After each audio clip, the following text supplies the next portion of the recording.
we should talk about this movie. It's really, really good. It's called The Shrine. It's made in 2010. It's an hour and 24 minutes long. I found it in the gory movie category, and it's not rated. And I can understand why it's both, because this movie, it just blew my mind.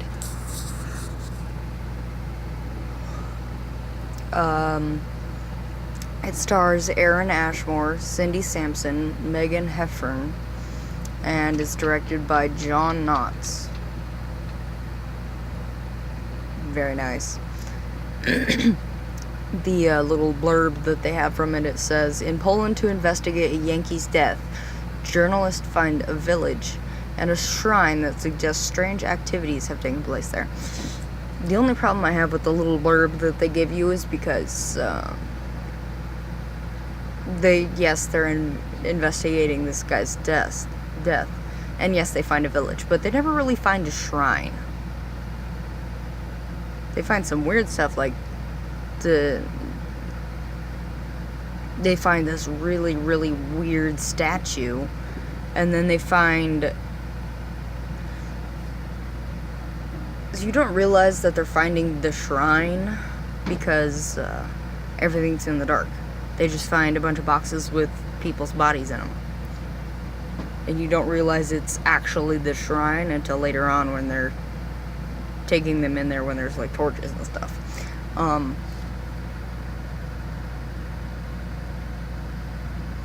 I mean, obviously, you know, if you find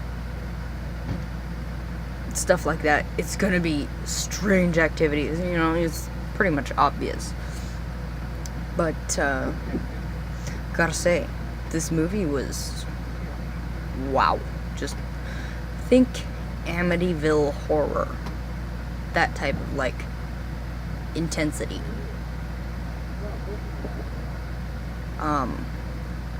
They honestly did not hold back on any of that. Like you know, the rituals, what happens when she is completely possessed, or any of that stuff. Like they did not hold back. I liked the little bit of a religious aspect that they had to it.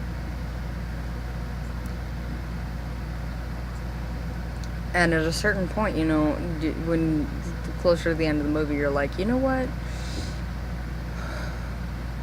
Maybe if they had learned Polish, or if they had found somebody who could speak English, and, you know, there was not a language barrier there, this wouldn't have happened. And also, like, you know, the people in the village, the men, they were kind of like overprotective dicks. So, you know, instead of yelling at them, go away, you know, go back to wherever, they could have been like, hey, can't have you around, we got some shit, it's dangerous for tourists. You know, stuff like that.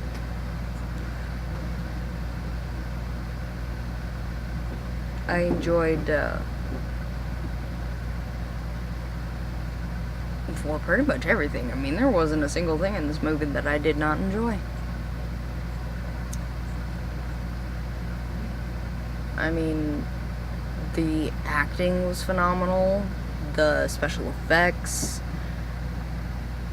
the plot made sense. You know, it wasn't just a bunch of running around trying to do this, that, and the other. It was following a certain, you know, protocol as far as the movie went. And, you know, the deeper and deeper into the movie you go, and you're actually... I like movies, especially horror movies, that they don't give it away at the very beginning. I want to be continually trying to figure out what's going on as I'm watching this movie.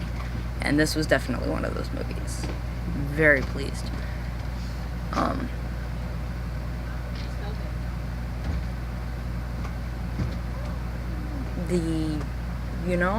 They did very well with what they had. There are a couple of things where I would have done a little bit differently. Having, I disemboweled animals before, for cooking and other purposes, but there's not really any other purpose, is there? Well, but anyway, they had, when the little boy got disemboweled, his intestines were just, they were white instead of, a darker color, like dark pink, dark red, purple, whatever color that may be. But, other than that, the rest of it was pretty good. I mean,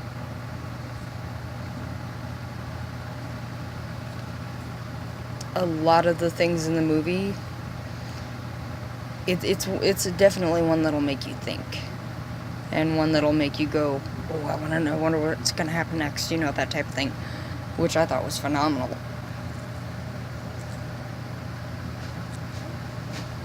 But they did very well with it as far as like the plot and the storyline goes, because they went to this village to figure out what happened to a guy that disappeared and how it's connected with a bunch of other tourists that have disappeared. And they followed through. Even with all the scary shit that was going on, they did not get distracted. And it was interesting, to say the least. I mean, they ended up finding all of these bodies and everything, and then they were like, okay, we gotta go because there's something down here. And they were on their way to leave, instead of just like, okay, well, we gotta go and do this instead. No, they wanted to bail, which I thought was cool. And then they got mixed up, like the village people were hunting them, and that's pretty much when my first thought clicked, as far as like, okay, this is why. And that was when the priest, or whatever he is, was examining them all, and he only picked the 2 girls.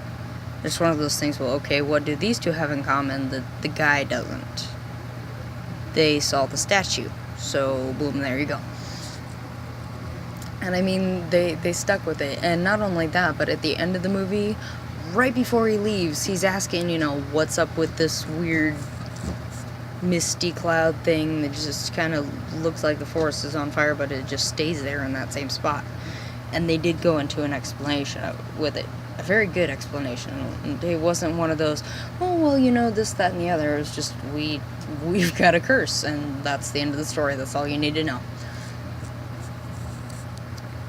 Yeah, it was really good. I mean, definitely gonna give it 5 stars. I mean, wow. They absolutely did not hold back on the gore, the death scenes, and they didn't make it corny with a bunch of like animal slaughterings and shit like that. It's just, definitely watch this movie if you're a fan of like Amityville Horror, or any of the other really gory ones, like Jeepers Creepers, I guess. I like that movie personally. Definitely go ahead and check it out, because honestly, I had never heard of this movie until I was looking for it on Netflix. And I don't know if that's, like I said, it was made in 2010. And granted, I didn't watch a lot of TV before then, but honestly, I'd never heard of it.